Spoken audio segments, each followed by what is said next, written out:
पहली गलती पर ही तुम्हारा टिकट काट दिया, कुर्बानी की भेड़ की तरह अपना गला झुका दिया और अब सजा का इंतजार कर रहे हो। अगर बारान के पीछे भागते रहोगे तो कदर खो दोगे।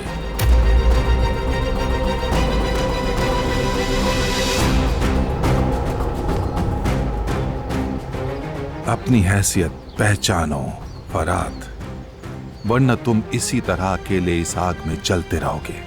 बारान हमेशा आगे रहेगा और उसके साथ जहान भी।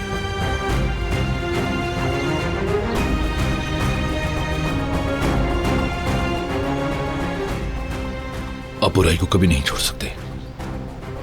नफरत के बीज बोने से आप कभी बाज नहीं आएंगे।